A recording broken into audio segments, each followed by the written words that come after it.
Again,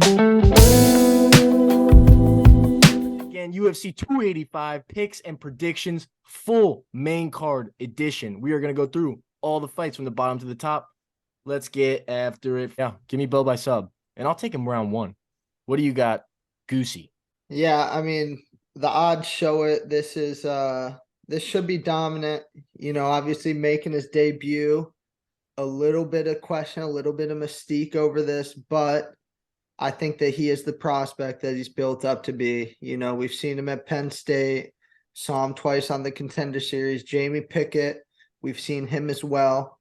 All right, he's not going to be able to get the grappling going. He gasses out. Worst case for Bo here, he doesn't get the sub early and we see his gas tank, but I don't see that happening. I see round one submission, Bo Nickel. Dano, what do you got? I think there's no way Jamie Pickett wins this fight. Poor Jamie Pickett. There are those prospects that come in like a Paddy Pimlet, like a Hamzat, who their first couple fights are just they're just going out there to lose, and I think that's what Jamie Pickett's going out here for. In this one, we always talk about, oh, it could be inside distance, maybe decision. Where I think this one's such a lock at inside distance. What I'm looking at is if you get the option, go for an arm triangle from Bo Nickel. I'm gonna trust Jamie Pickett to not give his back, and Bo Nickel just laying on him, switch guard, grab it, and then choke him out via arm triangle. First round. And squeeze. What do you got, front kick? If Kyle Daukis can pull up and darce you in the first, you're not gonna have a good night with Bo. So give me Bo by sub round one. The CEO Geek play. I like that. Let's go into the next one. We got Mateusz Gamrot, 21-2, coming out against Jalen Turner, 13-5. Pretty freaking fire lightweight bout here. This has got a lot on the line. The winner of this is definitely going to get put, right back into that discussion at the top. Or I mean, not for Jalen Turner. He's never been there. This is Jalen Turner's chance to get to the top. Gamrot just slightly fell down. He got a hard loss to Beneil Dariush, who looked phenomenal in that fight.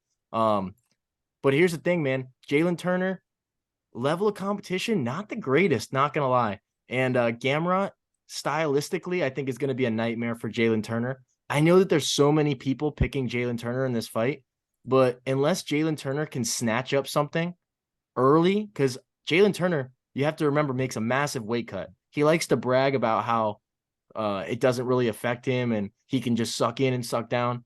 But we've seen Mateusz go 5 rounds, hard grappling pace with guys like Arman Sarukian.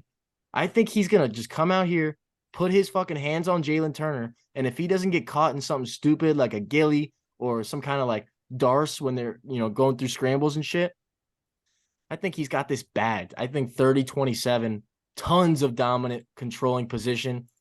Gamrot, this is one of my most confident picks on the card. And to make you feel less confident about this, I'm putting him in a parlay with Derek Brunson. If I did bet, I would do that. That's ballsy. What do you got, front kick? Give me the motherfucking tarantula, baby. I'm riding Jalen Turner. He is my fighter of the week, my geek of the week. This dude is dope. He could fucking hit tray flips on the skateboard. He's got pet tarantulas. The boy hit and cashed me one a plus 700 sub against Brad. Was it Brad Riddell? Yep. Dude, electricity. I see it on the book, plus 700, and I'm like, this dude's arms are about longer than Twizzlers. Like, he's gonna have an exchange. He's gonna knock down Riddell. He's gonna jump on a sub, and it's exactly what happened. So I'm riding Jalen Turner. This dude is tall. He's lanky. He's got 7 inches of reach, and bro, all the wrestling that Gamrot's gonna be doing, this dude Jalen Turner is dangerous on the ground. Like, he could grab something quick, and if he's not comfortable on the ground, I see him getting up. His takedown defense is good. I see him getting up and using that reach and using that height very well in the striking. So give me Jalen Turner at plus 180. I'm all over this. Let's go. And I definitely think that if you're on the Turner side, I think inside the distance is probably more likely than a decision. Maybe. What do you think, Dano? This one's tough for me. I'm very torn because, like you were saying, CEO, Gamrot is no joke. Gamrot's been at the highest stages, main events with some really big names. He was over in KSW, who KSW puts on really good promotions, really good fighters go through there. So this one's tough for me. And I like what Front Kick was saying about Jalen Turner. He kind of reminds me of like lightweight John Jones and just the lankiness, the good striking, the pretty good wrestling. I could definitely see Gamrot going to wrestle and Turner either snatching something up or just raining down heavy elbows or heavy ground and pound in general. I think with my pick, I'm literally 50-50 on this one. I am going to pick Jalen Turner with this one. I think that if he keeps distance, if he keeps range, like Front Kick was saying, super lengthy, super lengthy. If he can just stuff a couple takedowns, which will be a very tough task because, like we saw in the Saruki and like we saw in the Beneil fight for Gamrot, even if he gets rocked, even if he gets dropped, he's looking for the takedown. He's looking for the wrestling engagement. So if Turner can just maybe not fall into those traps for the first round. And I know we're pushing it, maybe first 2 rounds. I could see him sneaking a decision out of there. It's going to be tough to put Gamrot out unless, like you guys are saying, Jalen snatches something up. But I'm going to be riding with a pretty big hype train in Jalen Turner here. Facts.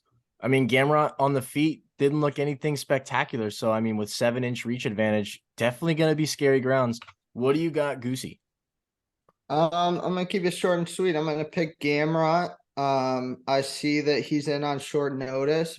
Vegas still has him like a minus 200 favorite. I think that's a little bit of a trap to get people tossing money on Jalen Turner here. All right, stylistically, Gamrot, he doesn't really get subbed. He's never gotten subbed. He's never gotten knocked out. Um, that's going to be Jalen Turner's most likely path to victory. On the other hand, we have seen Jalen Turner get out wrestled by one Matt Frivola. He's got a loss on his record to him. He's got a ground and pound TKO loss earlier on his record as well. And I think that that's going to be the game plan that Gamrot's going to employ in this one. He's going to take him down and really start raining down ground and pound, try and drag this fight into the later rounds where we haven't seen Jalen Turner as much lately. He's been getting these quick finishes. I think once that first bell hits, we get into the second round, we're going to see deep rest. That weight cut's going to be getting to him. I think Gamrot wins. I bet. But Jalen Turner's good. Another thing, Jalen Turner's coming off shoulder surgery as well. Another thing to think about. But yeah, I just wanted to put that out there. Okay, facts. All the facts are in the air. We're moving to the next one. Split down the middle. We know how that ends. Let's go. We got Jeff Neal, 15-4, coming out against Shavkat Rachmanov, 16-0. This is a welterweight scrap. I'm taking Shavkat. This guy is so legit. Elite striker. I feel like this guy can stand with anybody at 70. Elite grappler. I feel like this guy can grapple with anybody at 70. Gas tank to be determined. What it looks like so far, phenomenal. Shavkat Rachmanov passes every single eye test that there is for future upcoming champion, beast, stallion, stud. He checks them all. So I'm going to ride with him because I don't see any flaws in his game. And until I see flaws in his game or in the octagon, I will continue to pick Shavkat and be correct because this guy is a fucking animal. Who's going to beat this guy? Hamzat? He's gone now, you know? I think this guy is it. So Shavkat future champ. I think we said that in our video to start off the year. I think it's very, very, very, very, very possible. Probably probable. What do you got, Dano? I'm riding with Shavkat too, and my breakdown of this fight is yes, Jeff Neal is a very talented striker, but I've talked about this in past videos that even though Jeff Neal is a good striker. Shavkat could stand and trade with him, but just that threat of the ground game, just that threat of being taken down. And not only is Shavkat going to take you down, once you're down there, you're in danger at all times with Shavkat. So I could see Jeff Neal's striking go from here to with that threat in mind in the back of his head that if he overthrows, if he misses, or just one thing and gets taken down, that striking is going to go from here and it's just going to keep going down, down, down. And if Shavkat gets out there, snaps a takedown down, snaps another one down, elbows him down there, Jeff Neal's really going to be just in a wild spot. So I think this one's going to be Shavkat. And the thing with him, I think it's pretty even, just his submission numbers and knockout numbers. So, like, he's literally, you're in danger with Shavkat. So, hope for a knockout if you're a Jeff Neal guy. But I'm going to be riding with Shavkat, and I would say inside the distance. For real, who's going to beat this guy at 70? Goosey, what's up? So I think Shavkat is a little bit hefty of a favorite here. All right, but I get why he is that favorite. He will probably win if guys like Neil Magny and Santiago Ponzinibbio are taking down Jeff Neal. I think Shavkat will be able to. Shavkat on the feet poses a little bit of a threat, but he shouldn't stay there long. I have seen a video of him in a fight earlier in his career getting absolutely dropped and saved by the bell, or we could be having a 1 in Shavkat's record here. But that's the only sign of weaknesses we've seen. We haven't seen any weakness from him in the UFC. All right, I'm sure he's improving. He's a super athlete, and I think that he does get it done inside the distance here. So I'm going to pick Shavkat by finish. Probably submission. What do you got, front kick? Yeah, so I faded Neal in the Vicente Luque fight, and he proved me wrong. But I think that was more due to the fact that Luque, I don't know, Luque, he looked weird that fight, I think. Came out weird. But in this one, I think there's nothing that's going to stop Shavkat. And his game plan, I don't think he's just going to stand there and bang with hands of steel Neal. He's going to be getting it to the ground. And Neal is not an easy dude to get to the ground or sub, but this dude is just different. I mean, he comes meal prepped up with that horse meat, boy. So you can't beat a dude that eats horse meat. So give me Shavkat. Dude, not to mention a dude that his favorite animal is a horse, and then his favorite food is horse meat. That's fucked up. Interesting. The geek That's fucked up. stats. That's fucked up for real. All right, let's freaking get into this co-main event. We have got Valentina Shevchenko, the queen, minus 675 in this matchup against Alexa Grasso, plus 450.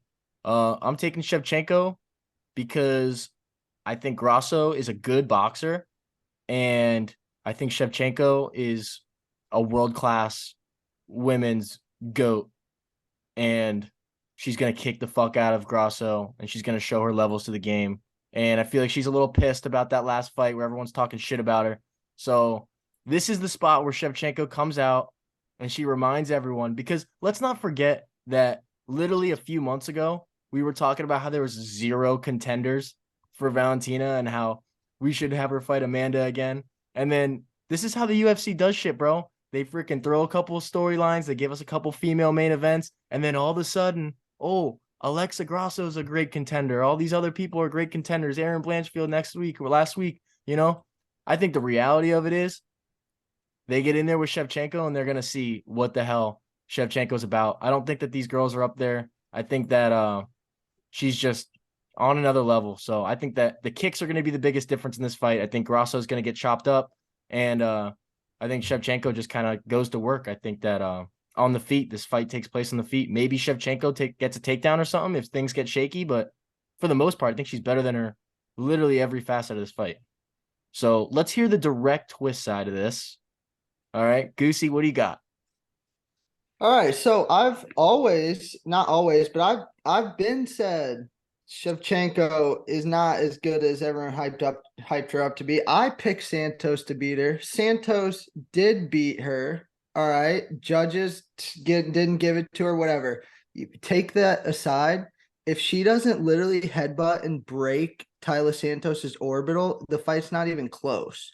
Okay. So throw that one out. Whatever. It happened. She got a good headbutt in there, won the fight somehow by the UFC decision. Either way, the new wave of women's MMA coming up are way better. All right. These girls have been training MMA. Chicks before this were getting into one martial art discipline and taking it all the way to the top. You have girls like Grasso, Aaron Blanchfield, Tyler Santos already has a win over Valentina in my scorebook. Manon Fiorot as well. She's up there. We got 4 contenders. I think Alexa Grasso is going to be the first one to just go out and get it done. Stylistically, interesting because better boxer, Alexa Grasso. They play a similar game where they're both kind of trying to hold their spot and let the other come in, counter. Grasso does a good job of checking leg kicks. She does a good job of staying at range, getting in and out. And I think that the hands are going to be the difference. I think when Valentina, because she does either kick her way in or enter with a flurry, Grasso is going to be sitting on it, hitting the right hand down the middle. The grappling, Valentina probably has a little better takedowns. Alexa Grasso does a good job of reversing takedowns. All right. Either way, I think that this fight is going to go to a close decision. Okay. I wouldn't be surprised if Valentina gets gifted another one, but very, very lopsided odds. I'm going to take the underdog here to get it done. Alexa Grasso, decision, Goosey pick. Goosey's Geek of the Week, by the way. Goosey putting it all on the line against the Queen Shevchenko. Daniel, what's your take? I will say I think Shevchenko's got a couple hard fights down the road, but I don't think this is going to be necessarily one of them. Just because Grasso, what she main at? She's main at striking on the feet, and Valentina is literally an assassin, sniper, killer on the feet. So I think that she should have her way in this one. She's been training a lot. Her videos that she's been putting out have been looking really good, hitting the bags, hitting the heavy bag, hitting the mitts, you name it, she's doing it. And she's got the resume. She's been in there with everyone. She's one of those fighters that she's been a title holder for so long. She's been under these lights. Like pretty much all she's known are title fights, 5-rounders, a lot of media. I just think this one's in her bag. So give me Valentina. I don't know inside distance or decision, but give me Valentina. Little crucifix tech, a couple elbow tech. What do you got, front kick? Yeah, I see Shevchenko doing her thing on the ground. I think she's going to put a little toss on Alexa Grasso. She's going to hit the ground.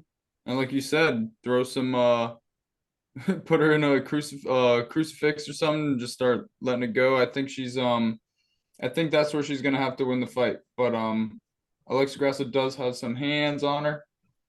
But we're talking about Shevchenko. We're not Grasso. Back in the day, you're losing to Felice Herrig. You're losing to I'm not sold. I'm not sold. And you need to sell it to me. And Shevchenko's got it sold. This girl's getting another defense. Let's go. All right. All right. I will say I gave a harsh breakdown. Credit where it's due. Valentina, pretty good fighter. I still think Alexa Grasso wins. And we've probably seen Valentina's best fights so far. So I think Grasso's getting better. She's going to win Saturday. Put it down. Dude, is Valentina going to get a boyfriend or like a husband or something? Does she have one? one? She already has one. It's John Jones. It's John Jones. What? You heard Chael. Go watch that interview with Ariel today. I didn't hear that. I got to go back and watch Valentina, John Jones. All right, let's move into the main event. Speaking of the GOAT, John Jones 26-1 coming out against Cyril Gane 11-1. Holy shit, boys. The GOAT is back. And I feel obliged to pick him. I do. I feel like everything is telling me to pick John Jones. They're saying, dude, Francis Ngannou's getting takedowns on Ciryl Gane. John Jones is such an elite wrestler. He's going to be able to throw around Ciryl Gane. You know, that's I feel like that's the public consensus, you know? A lot of the money's on John Jones. He's the GOAT. How could he lose? We just saw Ciryl lose. But let's be real about this. All right, Ciryl Gane has been fighting super actively at heavyweight, you know, against good opponents, putting on great shows. He's super athletic. He's super quick. We haven't seen John Jones in 3 years, bro. Like, how are we going to talk about John Jones in 2015 knocking dudes out and talking about his speed and size at light heavyweight? Like, dude, this is a completely different fight. John Jones, if anybody thinks that he's going to resemble what he looked like at light heavyweight, you know, I think you're just dead wrong. I feel like he's losing a lot of speed in this. I feel like he's going to have to change his game plan.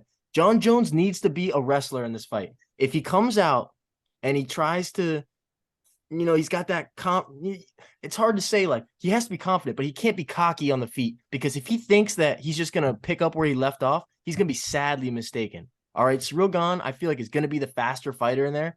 He's going to be the guy that's had the octagon time. So all that ring rust, all those first few rounds of John Jones in there, like, this is all, you know, it's so tough, man. If I had a gun to my head, I'm probably picking Ciryl Gane, but I'm picking John Jones for the sake of the video. And I think that, you know, he should win. If he comes back, like, he should win. But, you know, where we're at right now, money down right now, you got to go with Ciryl Gane. Like, you got to. You've seen it. You know what you're going to get. John Jones can come out and lay an egg. I know he's the GOAT, but moving up to heavyweight is a big task, and you're not going to be the same. Ciryl Gane is legit as fuck. Let's not forget he's beating the fucking piss out of Francis for 2 rounds, and then even the 3 rounds he lost, didn't take any damage. So we'll see, man. Front kick, you run it down first here. Give me Bones Jones, because, I mean, I feel like the people are forgetting who John Jones is. I mean, just because he takes some time off, I mean, doesn't mean he's not a killer anymore. The dude is ferocious. I mean, he could barely stay out of trouble. He's finally getting a chance to unleash it in the cage. I think I'm all over it. But Ciryl, he just doesn't have. I just don't think he has that dog in him. He's good when he's having his way, yeah. But how the hell you go up 2-0 and then just get fucking LeBron and curried on, bro? Like, you literally won the first 2 rounds, and then LeBron Francis came back and just swept you 3-0. Took the fight right out of your hand, brother. Like, I can't trust that. I trust the motherfucker that's murking people, you know, chasing people out of his fucking house with a shotgun type of guy. I'm taking that guy. You know, he's crazy. He's fucked up human being. He's cheated, whatever. But dude, this dude is heavy. He's replacing the speed with pop, and I don't see Ciryl dogging this one out, bro. I don't. Fair enough. What do you got, Goosey? I'm going with the GOAT, Johnny Bones. All right. Because, you know, you think about it. Will John Jones be slower at heavyweight? Almost certainly. All right. You're not going to look at this and think that he's going to come out quicker. All right. The striking probably isn't going to be as crisp, but he's got such a good fight IQ. And that's the difference. All right. John Jones has probably, if not the best, one of the best fight IQs ever. All right. Ciryl Gane, on the other hand, is pulling heel hooks on Francis Ngannou in the 5th round when all he needs to do is stay on top. All right. He makes some head scratching decisions. The takedown defense, 55%. You want to know why? Because Francis Ngannou took him down 4 out of 5 times, and he stuffed like 3 other takedowns in his career, one from Derek Lewis, one from Junior Dos Santos. All right, the wrestling's not tested. John Jones has been working with Henry Cejudo.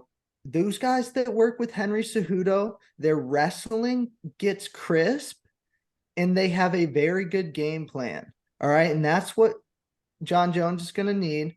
And then look at why Gon doesn't get hit a lot. All right. Look at how he got clipped by Tai Tuivasa. He gets out of the pocket with his head back and his hips wide open to get taken down. All right. All John Jones needs to do, fake an overhand, grab it, take him down for the ride. There you go, buddy. That's a round. You do that 3 times, you get a belt around your waist, and you're a world champion. And I think he can do it. So I'm picking John Jones. That fired me up a little bit. Dano, what do you got? Well, of course, we're getting the return of John Jones, so I'm not going to be the guy who picks against him. I'm going to ride with John Jones as well. I think that even though CEO, you make a really good point, Cyril Gane, very talented in what he does. I just feel like John Jones was saying this, and I think the embedded that Gane, I mean, it's tough to be a pretty boy in the UFC, but Gane's a pretty boy, man. He's always looking good, always in good spots, always hitting good mitts, and always just looks good. Whereas John Jones, I think he's one of those guys where he can take him to the trenches. He can get dirty with him. He can draw some blood. Like I was saying, the Jalen Turner fight, I could see John Jones being on top and just raining elbows down, cutting Gane, and then who knows how Gane will react. Like I was saying, the Valentina fight, John's one of those guys who's been in title fights since, what was he, 23? I guess, not literally day one, but dude, day one, John Jones has been in big fights, big lights. If he walks out to I'm coming home, it's over. He's beaten, Gane. But I just think that, like Goose was saying, with the takedowns, and John Jones isn't a terrible striker himself. So if he's looking good on the feet, it's even worse for Gane. But I just think that he's gonna wear on Gane, and I could definitely see a late round stoppage from the GOAT, John Jones. Let's go. Those are the picks, predictions, main card scoop, Guillotine Geeks. Thanks for tuning in. Let's go.